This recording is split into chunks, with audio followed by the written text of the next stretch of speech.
अस्सलामु अलैकुम वरहमतुल्लाहि वबरकातुह। मोहतरम भाइयों, बुज़ुर्गों और दोस्तों, ये हमारा इस्लाह मुआशरा का 1051वां सबक है। मोहतरम दोस्तों, हमारे मुल्क में हम लोग CAA और NRC के मसाइल में उलझे हुए हैं और हमारे अतराफ़ में पूरी दुनिया के जो हालात चल रहे हैं वो भी हमको पता होना चाहिए। अल्लाह के नबी सल्लल्लाहु अलैहि वसल्लम ने फ़रमाया कि मोमिन वो होता है अला अन यकून बसीरम बिज़मानिही, उसके अतराफ़ में क्या चल रहा है, दुनिया किस तरफ करवट ले रही है, मुल्कों के हालात कैसे बदल रहे हैं, मोमिन की नज़र उसके ऊपर होनी चाहिए। मोमिन उसे नहीं कहते हैं। हमारे मौलाना यूनुस साहब रहमतुल्लाह अलैह फ़रमाते थे कि बाबा जो ये कहता है नहीं नहीं मुझे तो दुनिया के हालात से कुछ लेना देना नहीं है, तो मामा बन के ज़िंदगी मत गुजारो, बल्कि चौकन्ने रहो, अपने हालात से बाखबर रहो। तो इंशाअल्लाह आज हम आपको दुनिया भर के हालात बताएंगे कि दुनिया के अंदर किस तरीक़े से हालात तेज़ी के साथ में बदल रहे हैं। सबसे पहले हम शुरुआत करते हैं ईरान और अमेरिका से। ईरान और अमेरिका के बीच की जो कशीदगी है वो कम होने का नाम नहीं ले रही है। पिछले हफ्ते हमने एक ख़बर पढ़ी थी कि ईरान के अंदर एक यूक्रेनियन प्लेन वो हादसे का शिकार हो गया। 179 लोग, उनकी जान चली गई। सबसे पहले दुनिया के अंदर ये ख़बर चलाई गई कि वो प्लेन जो है हादसे का शिकार हो गया, उसमें टेक्निकल प्रॉब्लम आ गया था, उसमें तकनीकी ख़राबी आ गई थी। लेकिन जब सही से तहक़ीक़ की गई, फिर दुनिया भर के सामने ये ख़बर आई और ख़ुद ईरानी गवर्नमेंट को इस बात को कबूल करना पड़ा कि प्लेन में कोई टेक्निकल प्रॉब्लम नहीं आया था, बल्कि ईरान का एक मिसाइल जो ईरान इराक़ में अमेरिकन एयरबेस के ऊपर छोड़ना चाहता था, तो दरमियान में ये जो यूक्रेनियन प्लेन है उससे जाकर वो मिसाइल टकरा गया और अमेरिका और ईरान के बीच की जो कशीदगी है उसकी वजह से बिला वजह के ये आम लोगों को अपनी ज़िंदगी से हाथ धोना पड़ा। 179 लोग, उनकी जान चली गई। वो 179 जो लोग थे उसके अंदर ईरानी भी थे, यूक्रेनियन भी थे, जर्मन भी थे, फ्रेंच भी थे, कैनेडियन भी थे और UK के भी कुछ सिटीजन्स उसके अंदर सवार थे। अब क्या हो गया, वो प्लेन का जो हादसा था उसके बाद हालात बिल्कुल एकदम से बदल गए। प्लेन का हादसा होने से पहले जैसे ही कासिम सुलेमानी की नमाज जनाजा जो थी उसके अंदर लाखों लोग पहुँचे थे, वो भगदड़ में कई लोगों की जान चली गई। पूरा मुल्क गवर्नमेंट के साथ में खड़ा हुआ था। लेकिन जैसे ही ये प्लेन हादसे का शिकार हुआ, अब पूरा मुल्क गवर्नमेंट के ख़िलाफ़ खड़ा हुआ है। लोगों का कहना ये है इस तरीक़े से अगर आम लोगों की जानें चली जाएगी तो हमको ऐसी जंग नहीं चाहिए। यहाँ तक कि तेहरान यूनिवर्सिटी के जो स्टूडेंट्स हैं लाखों की तादाद में निकले और उन्होंने मुजाहरा किया कि ना हमको ये गवर्नमेंट चाहिए, ना हमको जंग चाहिए, ना हमको अमेरिका के साथ में लड़ाई चाहिए, हमको कुछ भी नहीं चाहिए। ना अमेरिका से लड़ो, ना इज़राइल से लड़ो, किसी से भी मत लड़ो, हमको जंग ही नहीं चाहिए। मुल्क गवर्नमेंट के ख़िलाफ़ में खड़ा हो चुका है। अच्छा, इतने सालों से ईरान अमेरिका दोनों के बीच में की जो कशीदगी है वो अचानक से क्यों उभर के सामने आई? वो इसलिए उभर के सामने आई क्योंकि हमारे आज के ज़माने के जो पॉलिटिशियंस हैं वो इतने ज़्यादा गंदे हो चुके हैं। ये गंदे जो पॉलिटिशियंस है ये नेशनलिज़म का यानी देशभक्ति का इस्तेमाल सिर्फ़ और सिर्फ अपने वोट बैंक के लिए करने लग गए हैं। अब अमेरिका में इलेक्शन है कुछ महीनों के बाद और ईरान में फरवरी के अंदर इलेक्शन है। दोनों मुल्कों में इलेक्शन होने वाले हैं। तो इलेक्शन से पहले जब गवर्नमेंटों के पास में मुद्दे नहीं है आवाम को बताने के लिए, पब्लिक को बताने के लिए, क्योंकि ट्रंप ने अमेरिका का पूरा सत्यानाश कर दिया, महंगाई एकदम हाई लेवल पे वहाँ पे जा चुकी है। बिला वजह के चाइना के साथ में तेरी मेरी करके चाइना ने अपने बहुत सारे प्रोडक्ट्स जो है वो अमेरिका के लिए उसके रेट बढ़ा दिए। अमेरिका ने बहुत से चाइनीज़ प्रोडक्ट्स पे पाबंदी लगा दी, तो चाइना ने अमेरिका की बहुत सारी कंपनियों पे पाबंदी लगा दी। यानी दोनों के बीच में जो कोल्ड वॉर चल रही है हमको और आपको उसके बारे में पता नहीं है, वो एक अलग टॉपिक है। सिर्फ उसी टॉपिक पे मैं फिर कभी एक आधा सबक दूंगा। दोनों के बीच में क्या क्या चल रहा है और दोनों भी एक दूसरे को इकोनॉमिकली किस किस तरीके से डैमेज करने के पीछे लगे हुए हैं। बहरहाल तो फ़िलहाल की जो पॉलिटिक्स है उसके अंदर ट्रंप का जो ये पूरा पीरियड गुजरा वो सिर्फ़ और सिर्फ चाइना को नीचा दिखाने में, रशिया को नीचा दिखाने में और ज़बरदस्ती और बिला वजह के लोगों से लड़ाई झगड़े मोल लेने में अब कुछ भी नहीं बचा उसके पास में।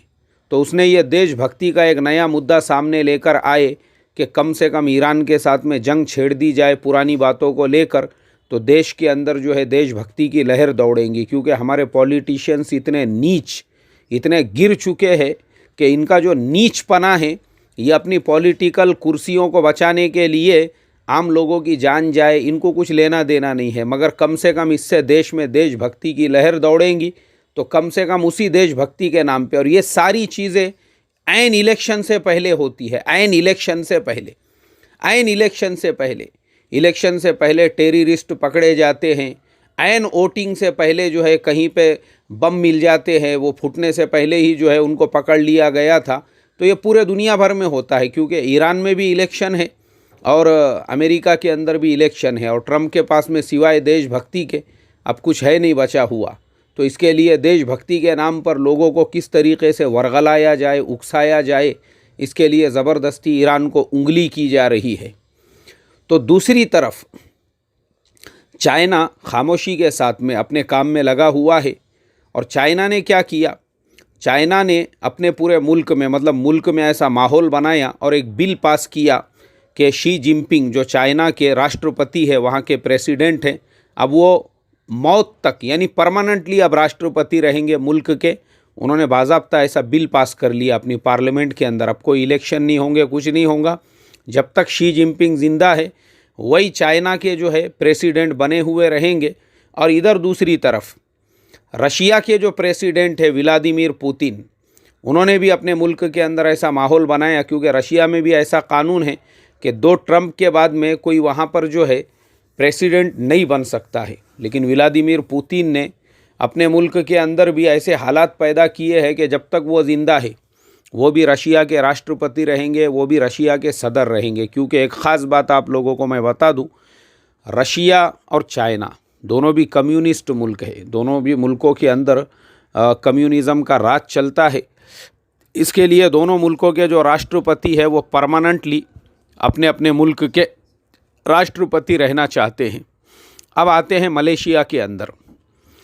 पूरी दुनिया के अंदर CAA और NRC के लिए अगर किसी ने आवाज़ उठाई है तो वो सिर्फ़ और सिर्फ मलेशिया के जो प्रधानमंत्री है, वहाँ के जो वज़ीर आज़म हैं महातिर मोहम्मद, वो अकेले आदमी ऐसे हैं जिन्होंने CAA का विरोध किया है, NRC का विरोध किया है। उन्होंने कहा है अगर हम मलेशिया के अंदर NRC को लागू करेंगे और मलेशिया में NRC करेंगे तो हमको फिर एक बहुत बड़ी तादाद को मुल्क के बाहर भेजना पड़ेगा। तुम सोच भी नहीं सकते कि मलेशिया से कितने लाख लोगों की रवानगी हो सकती है। इसलिए कि मैं आपको बता दूं, मलेशिया की टोटल आबादी में तकरीबन 10% हमारे इंडियंस है जो मलेशिया के अंदर जाकर बसे हुए हैं, जो वहाँ पे नारियलों के बागों में काम करने का, शुपियारी के बागों में काम करने का, रबर के बागों में काम करने का काम किया करते थे, उनके बाप दादा किया करते थे। अब ये जो है उनकी औलादे है ये। तो मलेशियन गवर्नमेंट ये कह रही है ठीक है अगर हमने भी NRC नाफिज किए तो तुम्हारा हाल क्या होगा। तो मैं समझता हूँ कम से कम 10 लाख यानी लाखों की तादाद ऐसी निकलेंगी जहाँ पे इंडियंस है, चाइनीज़ है, अतराफ़ के मुल्कों के लोग वहाँ पे काम धंधे के लिए गए हुए हैं। और महातिर मोहम्मद का जब ये बयान सामने आया तो इंडिया में जो लोग मलेशिया से पाम ऑयल वो इंपोर्ट करते थे, वहाँ से जो पाम ऑयल मंगाते थे, तो बहुत सारे बड़े बड़े जो व्यापारी है गवर्नमेंट के दबाव के अंदर उन्होंने वहाँ से पाम ऑयल ख़रीदना बंद कर दिया। अब इसका नुकसान क्या होगा? इसका सबसे बड़ा नुकसान हमारा जो नॉर्मल ऑयल है उसके रेट 10 से 20 रुपये फ़ौरन बढ़ेंगे, फ़ौरन।